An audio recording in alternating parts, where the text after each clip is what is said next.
तो ये है मेरा पहला ब्लॉग और पहला ब्लॉग ही मेरा है महाकाल के दर्शन का। हमें ना अचानक से उज्जैन जाने के लिए ऐसे इनवाइट मिला और ना हम तो सुबह 3:30 बजे तैयार हो गए।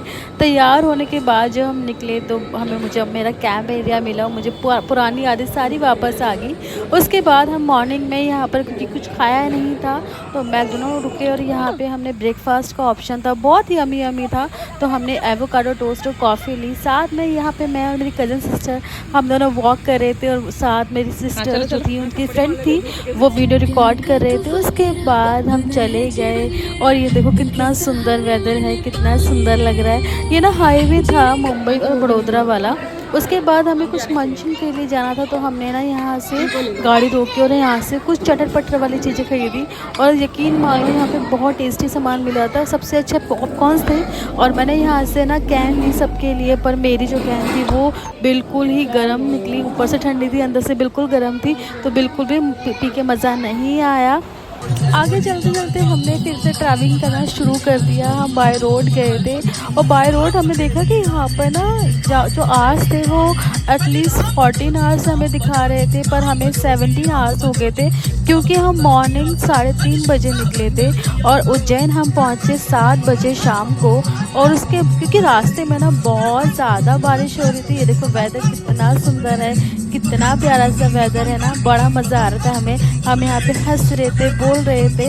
और ना बेसिकली यहाँ पे महाकाल के हम जब भी सॉन्ग चला रहे थे तो बारिश हो गई थी, बहुत ज़्यादा बारिश हो रही थी। कई बार कहते हैं ना रास्ते बहुत लंबे हो जाते हैं, देखने में लंबे होते हैं, पर वो जब तक हम वो जर्नी जीते हैं तो हमें लास्ट से बहुत छोटे लगने लग जाते हैं।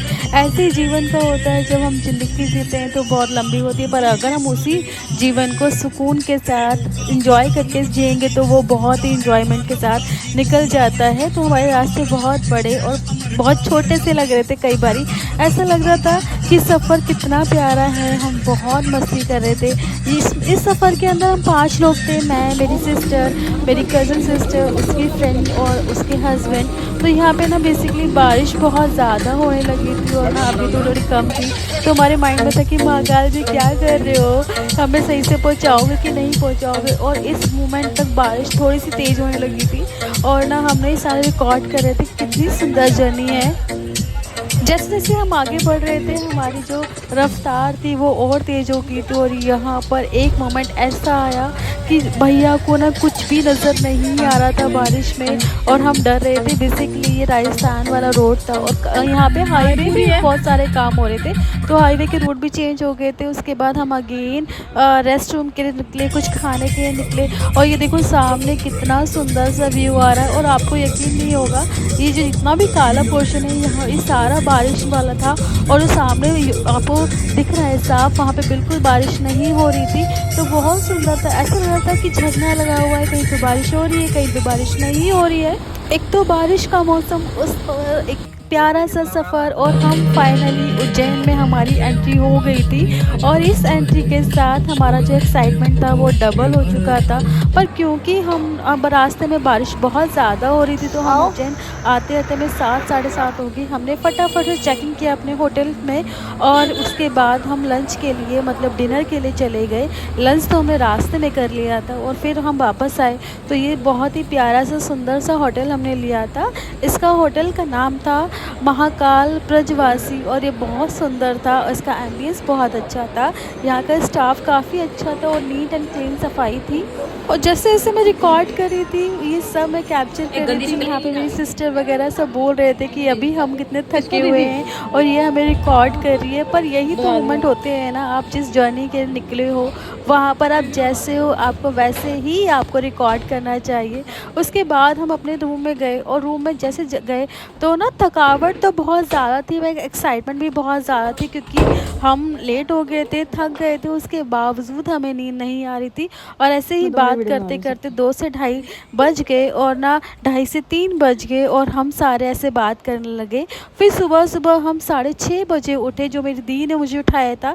उसके बाद ये यहाँ पे देखो पूरा का पूरा रेलवे स्टेशन है, बेसिकली ये जंक्शन है उज्जैन का रेलवे स्टेशन और बहुत सुंदर है। हमारे इस रूम से बहुत ही प्यारा व्यू था। और बताए एक मोमेंट ऐसा आया कि हम ना रास्ता भूल गए थे और ना कई बार ऐसा हुआ कि हम रास्ता हमारे रूम से बहुत ही सुंदर सा व्यू है और ये सामने के सामने बहुत प्यारा लग रहा था। और ना कई बार हम रास्ता भी भूल गए थे हाईवे में जब हम आ रहे थे, तो ये भी लेट होने का रीज़न था। फिर हम जल्दी से तैयार होकर जिन्होंने ब्रेकफास्ट करना था उन्होंने किया, बाकी हम मंदिर में आ गए। और मंदिर में आकर हमें एक ही अफसोस रहा कि भाई हमें सुबह की भस्म आरती क्यों नहीं ली। पर मंदिर में आते ही एक अच्छी सी वाइब्स, एक पॉजिटिव, एक पावरफुल वाइब हमें मिली। और यहाँ पर देखो महाकाल के दर्शन के लिए कितनी ज़्यादा रश हो रहा है, पर क्योंकि हमने 250 की टिकट ले ली थी वीआईपी की, तो हमारे दर्शन बहुत अच्छे से हुए। देखो आप भी दर्शन कर लो महाकाल के। उसके बाद बाहर जब आए तो बहुत सुंदर स्ट्रक्चर बना हुआ था, बहुत सारे छोटे छोटे मंदिर बने हुए थे यहाँ पे, बहुत सारे लोगों ने जो मंदिर में। उसके बाद हमने ये नवरत्न नवग्रह की पूजा की और पंडित जी ने हमें ना पूरी अच्छे से पूजा कराई। ऐसा हुआ कि हम ना सारी बहनें साथ में खड़े हुए थे, तो पंडित जी ने स्पेशली हमें बुलाया कि आप लोग आओ और आप ना धागा बनवाओ। फिर इसके बाद हम बाहर आए तो यहाँ पर मैं कुछ ऐसे क्लिप ना कैप्चर करने लगी थी, बहुत प्यारी थी। उसके बाद हम गए उसी दिन, मतलब हमने चेंज किया और हम चले गए थे काल भैरव के मंदिर में। काल भैरव के मंदिर में बहुत ज़्यादा टाइम लगा क्योंकि बहुत ज़्यादा रश था, गर्मी बहुत ज़्यादा थी। पर यहाँ पे लोगों ने बहुत सारी गंदगी मचाई हुई थी और यहाँ पे नीचे बिल्कुल कीचड़ जमा हुआ था। पर वाइब बहुत अच्छी थी, पावरफुल थी, बहुत प्यारा सा। ये देखो रात को सारे दिए जल जाते हैं क्योंकि बारिश हुई थी, सभी दियों के अंदर पानी भर गया था। पंडित जी सबको खाली कर रहे थे और यहाँ पर बहुत सुंदर से वाइब आता। पर सबसे अच्छा है ना कि जैसे आप महाकाल के दर्शन को छू के नहीं कर सकते हो, पर काल भैरव के दर्शन आप एक करके, यहाँ पे कोई वीआईपी लाइन नहीं थी, आप ना सीधे जाकर बाय वन वाई, देखो कितने सामने से दर्शन हुए, आप भी कर लो। और बहुत पॉजिटिव वाइब्स आ रही थी यहाँ पे। पंडित जी से मैंने पूछा कि पंडित जी इस प्रसाद क्या करना है, तो पंडित जी ने बेसिकली बताया कि जो लोगों ने धागे बांध रखे हैं इसको यहाँ पे नहीं बांधना, इसको आप अपने घर में बांधो। फिर उसके बाद हम आ गए थे यहाँ पर मंगलनाथ के दर्शन के लिए। और देखो सामने कितनी सुंदर सी रिवर है।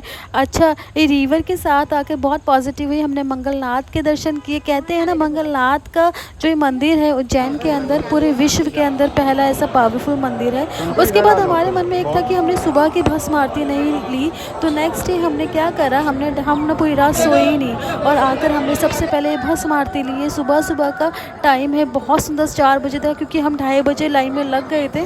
उसके बाद हमने ना सारी दर्शन, फिर बाहर आके हमने पंडित जी से इस तरह से चंदन वाला टीका लगवाया जो बहुत सुंदर था। और ये कुछ क्लिप्स थी जो हमने यमुना नदी के किनारे ली थी, जो हमने मंगलनाथ मंदिर में बनाया। उसके बाद नेक्स्ट डे हमने ना यहाँ पर आके, मतलब सेम डे यहाँ पर आके हमने ना कुछ बच्चों को, आश्रम आए थे जहाँ पे बच्चों को हमने दान दिया, क्योंकि यहाँ पे आश्रम में बच्चे बहुत ज़्यादा रहते जो हमें दिखाया नहीं।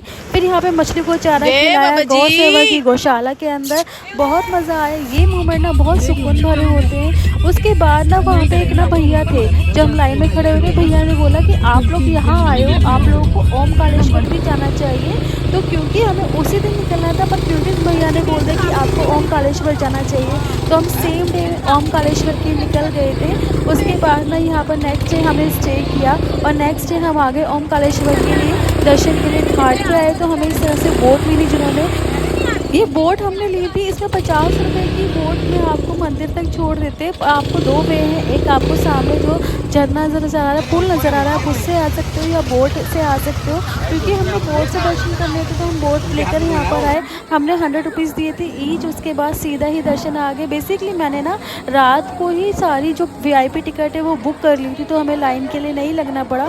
यहाँ पर वो बैंड बांध रहे थे तो हमने बैंड बनवाया। और ये देखो सामने मंदिर नज़र आ रहा है, यहाँ पे भैया ने जो बैंड है वो उतार रहे थे जो वीआईपी लाइन का था। उसके बाद हम सारे के सारे ना एक करके उस लाइन में गए और ना मंदिर के दर्शन इतने अच्छे हुए कि मेरी कज़न दी बोली कि इतनी जल्दी दर्शन हो गए, पता ही नहीं चल रहा, ऐसा लग ही नहीं रहा कि हम इतनी दूर आए हैं दर्शन के लिए। वाकई मंदिर का जो स्ट्रक्चर था बहुत सुंदर बना हुआ था। यहाँ पे छोटी सी बच्ची ने मुझे टीका लगा दिया था, देखो कितना पुराना है, बहुत सुंदर स्ट्रक्चर था, ऐसा लग ही नहीं रहा था कुछ नया है। सारा का सारा इस तरह से ना मैंने सब कुछ कैप्चर करने का ट्राई किया, बहुत सुंदर मंदिर था। क्योंकि हम वीआईपी लाइन से आए थे तो हमारे दर्शन बहुत जल्दी हो चुके थे। और इस तरह से सामने देखो मंदिर है, और ये सबसे अच्छी बात है आप ना इसमें जल चढ़ा सकते हो। हाँ, आप यहाँ पर भी छू के नहीं दे सकते हो, पर यहाँ पर आपको जल चढ़ाने को मिल जाएगा। हमने दर्शन किया, हम बाहर आए थे तो बाहर ना इस तरह से बहुत सारे बाबा लोग बैठे होते हैं टीका लगाने के लिए। तो अगर आप चाहें तो उनको 10-20 रुपये देकर टीका लगवा सकते हैं, आप उनसे धागे बनवा सकते हैं। पर क्योंकि हमने हमारे हाथों में ऑलरेडी धागे बन चुके थे तो हमने बाहर जल्दी से नीचे आए, प्रसाद लिया और हमने ना कुछ रिचुअल भी किए। रिचुअल करने के बाद हम सारे के सारे आए बाहर। अब टाइम था घर वापसी का, और ना हम जब नीचे उतर रहे थे तो इस तरह से ना यहाँ पे मैं अपनी सिस्टर के साथ थोड़ा सा कैप्चर कर रही थी। और ये देखो कितनी सुंदर रिवर है, ये नर्मदा नदी है, बहुत सुंदर है। कहते हैं पहला ऐसा मंदिर है जो नर्मदा नदी के पास है, नर्मदा नदी ने इसको छुआ है। ओमकारेश्वर को ये वैसे सेकंड हमारा ज्योतिर्लिंग हो गया था। और ये शुक्र है उन भैया का जिन्होंने हमें बताया था कि नहीं, आप अगर इतनी दूर आए हो तो आपको वहाँ पर भी जाना चाहिए, बिना दर्शन किए आप नहीं जाओगे। और उसके बाद हमने बोटिंग की। ये हमारा जो हमने महाकाल के दर्शन में जो जल अभिषेक किया था, ये सारा मूवमेंट उसका है। बहुत सुंदर वाइब थी, जो पंडित जिस तरह से मंत्रों का उच्चारण कर रहे थे और सब हम सारे के सारे जो जल अर्पण कर रहे थे उसकी ही एक अलग वाइब है। तो धीरे धीरे हमने जितना भी हमसे हो सका हमने सब कुछ एक्सप्लोर किया।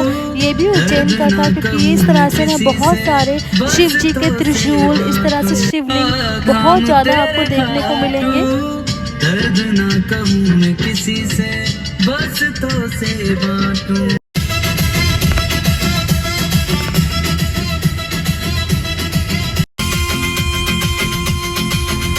उड़ाते हैं पूरे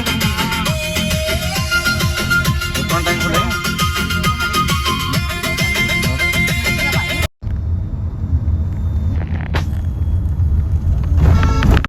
अच्छी आएगी इससे बता। हर रात जो आता है मुझे वो ख्वाब तू, तेरा मेरा मिलना